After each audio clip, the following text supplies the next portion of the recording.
Je dois parler au président Poutine. Mais il ne peut pas être ravi. Il ne se débrouille pas très bien. Certes, il se démène. Mais la plupart des gens pensaient que la guerre serait terminée au bout d'une semaine. Et maintenant, c'est parti pour 3 ans. Il ne peut donc pas être ravi. Cela ne lui donne pas une très bonne image. Zelensky veut conclure un accord. Je ne sais pas si c'est ce que veut Poutine. Peut-être pas. Mais il le devrait. Je pense qu'il détruit la Russie en ne concluant pas d'accord. Je pense que la Russie va avoir de gros problèmes. Il suffit de jeter un coup d'œil à son économie et à l'inflation. J'espère donc que je m'entendrai très bien avec lui. Et j'espère qu'il voudra conclure un accord. Des sanctions américaines contre la Russie? Oui, c'est possible. Sanctions ou tarifs douaniers? Je pense que le terme tarif est plus approprié, ça maintiendra le dollar plus fort. Je n'aurai d'autre choix que d'imposer des niveaux élevés de taxes, de droits de douane et de sanctions sur tout ce qui est vendu par la Russie aux États-Unis et à d'autres pays. Suite aux déclarations du président Donald Trump, la réaction de la Russie et du président Poutine ne s'est pas fait attendre. Mais avant d'approfondir le sujet, je vous invite à soutenir la chaîne en devenant membre. Cela nous permettra de vous proposer encore plus de contenu de qualité. Pour cela, cliquez simplement sur le lien en description ou sur celui qui apparaît en haut à droite de l'écran. Tout d'abord, je tiens à dire que la Russie n'a jamais refusé les contacts avec l'administration des États-Unis, et ce n'est pas de notre faute si l'administration précédente a refusé ces contacts. Avec le président actuel des États-Unis, j'ai toujours eu des relations professionnelles, exclusivement professionnelles, mais en même temps, je dirais, soit dramatiques, soit basées sur une certaine confiance. Je ne peux pas ne pas être d'accord avec lui lorsqu'il dit que s'il avait été président et si en 2020 on ne lui avait pas volé la victoire, alors peut-être que la crise en Ukraine qui a éclaté en 2022 n'aurait pas eu lieu. Cependant, il est bien connu que Trump, en tant que président, avait également imposé un grand nombre de restrictions et de sanctions contre la Russie, plus que jamais auparavant. Je ne pense pas que ces décisions correspondaient aux intérêts non seulement de la Russie, mais aussi des États-Unis eux-mêmes. D'ailleurs, Biden a repris le flambeau en imposant encore plus de restrictions, et les résultats sont connus. De nombreuses décisions ont été préjudiciables à l'économie américaine elle-même.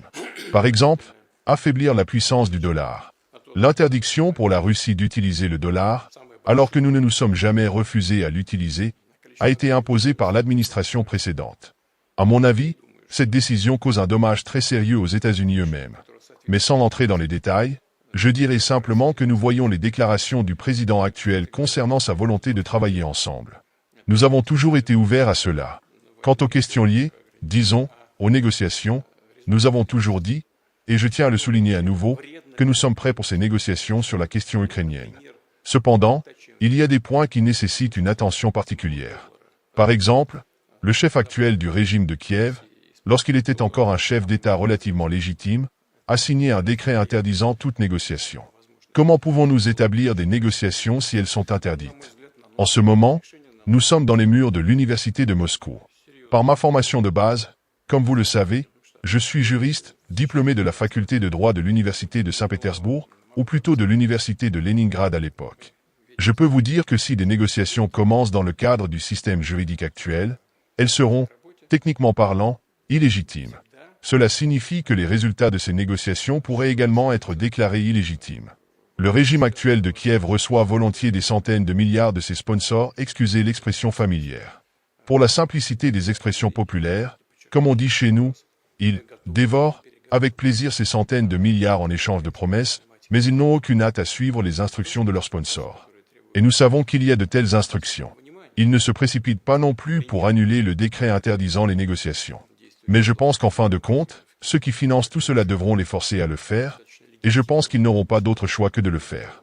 Cependant, tant que ce décret n'est pas annulé, il est difficile de parler de la possibilité de commencer, et surtout de mener à bien, ces négociations de manière appropriée. Certes, on peut évoquer certaines prémices, mais parler de négociations sérieuses dans les conditions où la partie ukrainienne interdit de telles discussions est très compliqué.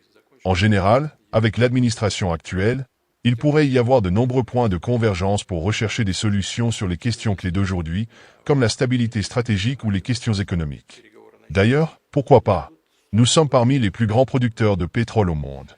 Actuellement, les États-Unis occupent la première place, suivis de l'Arabie saoudite et de la Russie. Ce qui est caractéristique des économies russes et américaines, c'est que nous ne sommes pas seulement parmi les plus grands producteurs d'énergie, mais aussi parmi les plus grands consommateurs. Cela signifie que des prix trop élevés sont mauvais pour nos économies, car ils affectent la production de biens à l'intérieur du pays, tandis que des prix trop bas sont également nuisibles, car ils sapent les capacités d'investissement des entreprises énergétiques. Il y a donc des sujets à discuter. Il existe également d'autres questions dans le domaine de l'énergie qui peuvent être d'intérêt mutuel. À ce propos, je doute que le président actuel des États-Unis, M. Trump, avec qui nous avons travaillé lors de son premier mandat, prenne des décisions qui nuiraient à l'économie américaine. Même si nous entendons parler de la possibilité d'imposer de nouvelles sanctions contre la Russie, je doute que des décisions soient prises qui porteraient atteinte à l'économie américaine elle-même. C'est un homme non seulement intelligent, mais aussi pragmatique, et j'ai du mal à imaginer qu'il prenne des décisions qui nuiraient à son propre pays.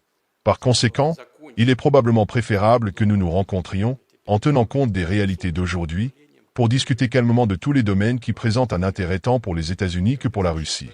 Nous sommes prêts, mais je le répète, cela dépend avant tout des décisions et des choix de l'administration américaine actuelle.